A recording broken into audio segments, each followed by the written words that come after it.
Now we have a very interesting guest for you guys. His name is Andrew Langer. He's the president of the Institute for Liberty, and he's apparently a Tea Party leader. Andrew, welcome to the Young Turks. Thanks, Cenk, for having me on. You know, I actually used to watch you when you were on Arlington Public Access TV back in the early '90s. That's awesome. That's back when I was a Republican. And back when you used to solicit for dates on the air. That's right. That's right. Well, that's come to fruition. This week we had a kid, so that something worked out at some point. Well, congratulations for that. That's wonderful. Thank you. That's awesome that you watched ACT. So, Andrew, let's get started this way. How does one become a Tea Party leader? Well, as it happened, I have a background in doing conservative activism and in doing grassroots activism going back a number of years. Back when I started in D.C., I was the reader and assistant to a blind environmental and property rights attorney and started working in the property rights movement all around the country. And so when Rick Santelli had his now infamous rant back in February of '09, I was running the Institute for Liberty. I had gotten a call from some of my compadres about doing a Tea Party event down at Lafayette Park in D.C. And when we got down there, very few of my compadres really knew what to do to get the crowd pumped up. And so I sort of took things in hand. And so it was me and John O'Hara, who wrote the book on the Tea Party movement, and Brendan Steinhauser from Freedom Works, and J.P. Frere from the Washington Examiner. And as it happened, so we then moved into the next event, and I spent a lot of time working with some of the conservative activists and then a lot of the grassroots folks who'd never done anything in the past, really bringing those two very disparate groups together to put together the big April 15 Tea Party in D.C. And it all sort of went from there. So, Andrew, did you ever get elected or anything, or just kind of de facto was leading the movement and organizing protests, et cetera? Well, you know, I mean, that's the wonderful thing about the Tea Party movement is that, in essence, there are about 6 major organizations nationally that all come at these issues and at activism from different angles. Each one brings something different to the table. So you have Tea Party Patriots, which works with grassroots organizations on the ground. You've got Tea Party Express, which organizes bus tours and gets involved in electoral politics. You've got the Tea Party Federation, which is a loose confederation of organizations. Americans for Prosperity, which has worked on not just in the Tea Party movement but outside of it to build with folks on the ground. Freedom Works, which is doing it, so which is getting out there and working with groups as well. So everybody brings a different thing to the table. As it happens, we provide policy information for activists. We created a How to Brew a Tea Party kit last year for groups that were, and folks who were trying to start their own Tea Party events and didn't know just what to do. I mean, from down to do you need to get a permit if you're going to march on sidewalks, and consulting with our friends at the ACLU about what the rules were in that regard. I mean, this is so we became a leader simply by providing information to other activists who are out there. Andrew, let me ask a couple of questions about that, because my understanding is that the Tea Party Patriots and Tea Party Express were destined to play each other in the Tea Party playoffs. Did that wind up happening or no? Well, destined to play each other, you mean as though one person one person wins out in the end? No, I'm just playing around because they're funny names. Okay. No, but I see, got it. Because listen, without a doubt, like organizations on the left, there's no small amount of rivalries that actually happen with folks, and there have been some very intense rivalries between organizations that are out there. No. I mean, just kicking back to how Americans for Prosperity and how Freedom Works both had their origins. There are some very, very intense rivalries between those organizations. Well, that's actually, in all seriousness, that's where I wanted to go with this. Look, we're going to get to the issue of racism and the NAACP, and that's a very interesting question, sure. et cetera. But first, I'm actually more curious about Freedom Works and Americans for Prosperity. My understanding is that they are groups that are funded almost exclusively by corporate interests. So how are they populist? That's not true. I mean, that's that's a popular misnomer. I mean, the thing is, you get foundational support just like organizations on the left do. There are far more corporate foundations that give to left-wing organizations than give to groups like FreedomWorks or AFP. But Americans for Prosperity is a prime example. They have literally they've been working tirelessly to build grassroots networks that get very, very deep into states and localities. The local chapter of Americans for Prosperity in my small little town on the eastern shore of Maryland, small little county on the eastern shore of Maryland, has 400 members, all who've joined in the last few months. No. I get that logic. I mean, I get that they want to build grassroots and that they have built grassroots, but I'm wondering who built it and why did they build it? Are their donors public? No. Just like donors to organizations on the left, for 501c, 501c4 organizations, donors' identities are protected. You have a fundamental right in America to give to organizations in secret, provided that they're not engaged in sort of direct electoral politics and they're not giving X number of dollars above a certain amount. You have an absolute right as an American to give to organizations now, like I'm this not sure with your identity being protected. I get what you're saying. I'm not sure you know for Americans for Prosperity or FreedomWorks, but you're the president of Institute for Liberty. Is yes. more than 50% of your money coming from corporate donations? No. Okay, where does it come from? It comes from individuals. It comes from we've had a number of. We've been very fortunate to have a number of angel investors. My background in the movement was as a fundraiser for the Competitive Enterprise Institute about a decade ago. I've built up very close relationships with a number of folks across the country. So we've had a number of angel investors, and then with the Tea Party movement, our number of individual donors has grown considerably. Andrew, do you see why I'm skeptical about that? Do you, like when I see the Tea Party folks getting really excited about protecting health insurance companies, and then and as you can see, a lot of the money, not necessarily 50% for you, but a lot of the money comes from corporate America. So that's actually a gross oversimplification, because in the end, Obamacare, the bill that passed, was a health insurance protection bill, because it drives out all other options out of the marketplace. If you're mandated to have health insurance in America, that benefits health insurance companies. I agree with you totally. I agree with you totally, we've been talking about. And I've talked a lot. Hold on, Cenk, let me answer the question. But one second, though, Andrew. The reason that I say that is because I agree with you totally, and I've talked about that endlessly on the show. But the problem is that the politicians that the Tea Party people support, the Republicans, the so-called conservatives, et cetera, were in every step of the way, whether it was financial reform or healthcare reform, backed the companies. They said, no, we don't want to negotiate with drug companies. We don't want to get rid of the monopoly that the health insurance companies have, et cetera. So I'm a little skeptical. But Cenk, that's fundamentally untrue when it comes to health insurance, because you had folks who were fighting tooth and nail about the issue of health savings accounts, which are completely destroyed under this option. And the funny thing was, as we were reaching out to groups on the left about this, trying to build a good left-right coalition on dealing with the individual mandated insurance, we were slapped down by a number of left-wing groups who just didn't want any part of it, and who were, in fact, in bed with these guys. And then when it comes to the issue of the bailouts and the financial reform bills that have happened, it was the Tea Party groups that were out there saying that the most recent bills, they don't actually end the era of too big to fail, but in fact enshrine it and give a considerable amount of benefit. So Andrew, that's my concern.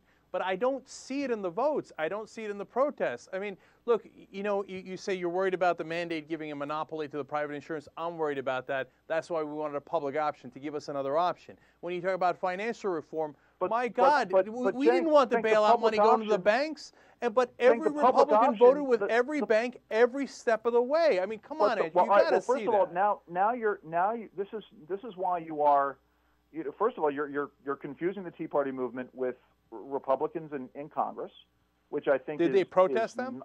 Not the right way to go. What? Did they protest them? Did the Tea Party people protest the Wall Street folks or the Republicans who were voting with the bankers? Well, the Tea Party folks have voiced significant concerns with Republicans who voted in favor of enshrining these bailouts for big corporations. So yes, they have. They've been on the phone with these groups, with these members. Where did they protest? Where was the gathering? Well, no, I'm not saying they were on the phone. They weren't out there engaging in protests. I mean, the fact is that, you know, they're focusing right now. The focus is on the electoral cycle, which is why you haven't seen any major Tea Party protests since the April 15 tax day Tea Parties. That was the last round. Everybody has sort of now gone back into their communities and is entrenched in making sure that good, solid, free market, limited government individuals get elected to office. Andrew, before the next big... Well, hold on, Cenk. The next big wave of Tea Parties is not going to happen until September, and that's going to be focused on the electoral process. I mean, keeping in mind who these people are, they are average, everyday Americans whose biggest issue was fighting the most significant piece of regulatory legislation of the modern era, that being Obamacare. And when that fight was over, these guys have to actually, you know, they have to get their priorities straight. So is the priority going and fighting a battle on a piece of legislation which is overly confusing, not easily able to get focused on, or is it to get geared up for dealing with the electoral politics? And the choice is very, very clear in that case, which is to get involved in electoral politics. All right, we're talking to Andrew Langer. He's the president of the Institute for Liberty, and he's one of the Tea Party leaders. I want to get to race in a second, but Andrew, you get involved in electoral politics. Are you going to support Bernie Sanders, who wanted to audit the Fed, which the Tea Party should love? Well, I think Tea Party members do love Bernie Sanders, but again, you know, you're talking about one issue that Bernie Sanders may be right upon, and, you know, 150 that he is absolutely on the opposite side of most Tea Party members. How? That's the thing I don't understand. Like, you complain about regulation, but wait a minute. We got into this mess in Wall Street because we deregulated. So that is fundamentally not true. Oh. That is fundamentally not true, Cenk. How so? Okay, go ahead. In essence, because in essence, it was not about deregulation of Wall Street. Was it about a lack of oversight of Wall Street? Was it about a lack of oversight of the rules that were already in existence and those rules not being enforced? That's absolutely true. But that is more an issue of government transparency and accountability, which the Tea Party movement is very much in favor of, making sure that government officials are held more accountable, make sure the government operations are more transparent and open to public scrutiny.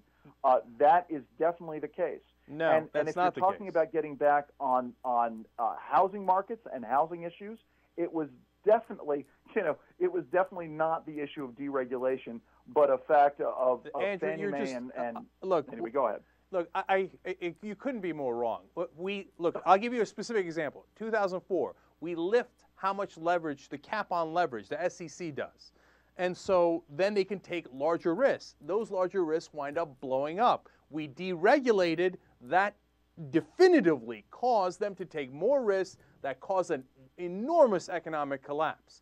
So, I mean, when you tell me you're in favor of oversight, that's more government, I don't believe you. When you say, hey, we want more transparency, that's an excuse not to regulate, not to do oversight, to say, hey, no, Wall Street will be fine if we just take a look every once in a while. If you have Fannie and Freddie, two quasi-governmental agencies, who in and of themselves are going against their own internal issues, against, by the way, the recommendations of Republicans like John McCain, who said, no, Fannie and Freddie should not be able to assume more risk on their own.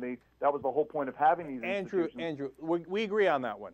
Look, I think Fannie and Freddie are a disaster. I don't think they should have been funded the way they are. I think we should stop funding them right now. So good, we've reached agreement on something. Before I run out of time, I want to get to the race issue. So the NAACP, we have this blow up. They say, hey, look, we're concerned that some people in the Tea Party, not everybody, but some are, going in a racial direction. You got the no bone through the nose. You got the spitting on the congressman, et cetera. And then, some of the Tea Party leaders like Mark Williams step out and go, oh, hell no, it is impossible for the Tea Party people to be racist. And then Mark Williams comes out and starts calling the NAACP racist. Then he does this incredible letter where he takes on the voice of Ben Jealous, the head of the NAACP, and talks about how colored people want flat screen TVs and they just want to take Tea Party people's money. So wait a minute, if the Tea Party people are not racist, shouldn't they get rid of the head of the Tea Party Express, Mark Williams? Well, listen, I can't speak for the folks at TPE. I can't speak for Mark Williams' letter. Here's what I do know. I do know that, number one, none of us has seen the resolution that the NAACP has put out, and they refuse to release this resolution until their board meeting in October. I have a real fundamental problem with that. Number two, what they put out in their press release, this resolution is based on a faulty premise. Number one, that there were these events at the March 20th Tea Party in Washington, D.C., which no one has been able to substantiate, despite the fact that there were thousands of people on Capitol Hill. Do you think the congressmen, the white and the black congressmen who are witnesses, do you think they're lying? And if it doesn't actually happen on tape, it never happened? Cenk, I find it very hard to believe that with the number of video cameras out there and with the bounties that were being offered for people to bring this video in, that there is no video in existence. So you think they're lying? That says that this happened. That being said, when the allegations came out, I issued a press release immediately repudiating those acts on Capitol Hill. Having been there that day, I issued a press release immediately. You can go and check. It was on CNN the next day. Do you believe the congressman now? Do you believe it happened, or do you think they're lying? No, I don't believe it happened. I don't believe. You think they're lying? I don't believe it happened. I believe that they may have perceived that something was going on, but I don't believe it actually happened. No. And so, but the bottom line here is, how did they coordinate with all the other congressmen? Did they get? I'm sorry, what? How did they coordinate with all the other congressmen? Did they get into Congress and go, all right, let's all agree that they called us racial names, or they called you racial names? Listen, I'm not gonna. I have no idea. I have no idea if a meeting took place in the Capitol before they decided to walk outside across through the protesters to their offices rather than take the underground tunnels that day. I don't know. I have no way of knowing.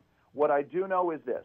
I know that my organization, the Institute for Liberty, did issue a repudiation of any alleged acts that occurred that day. Okay. I know that my organization. I'll grant you that. I know that my organization has reached out to Ben Jealous and the NAACP. Where I live here in Maryland, we're based in Washington, D.C. It would be very, very easy for us to get together at a place like Ben's Chili Bowl in Washington, D.C., where I've spent way too much time in my life. I consider Ben's Chili Bowl my second home in D.C. I'd be happy to sit down with him there.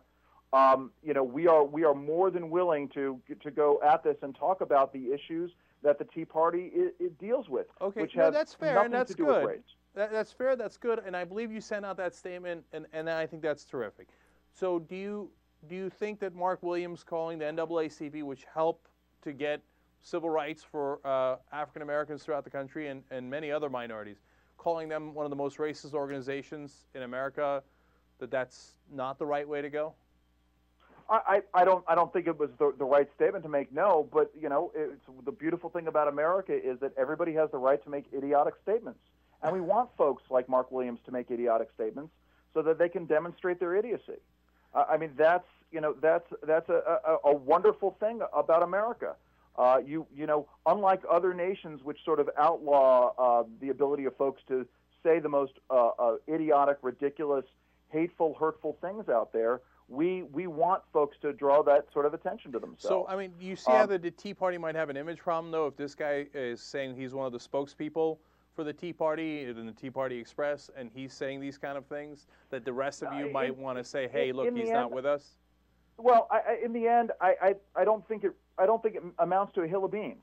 I think it is that Mark Williams' letter is a tempest in a teapot and a real distraction, which, frankly, I think was the entire intention of the NAACP's resolution, was to take people off of their eyes off the very real issues that the Tea Party movement has raised, very real and deep concerns with the direction the country is heading, deep Andrew, concerns with.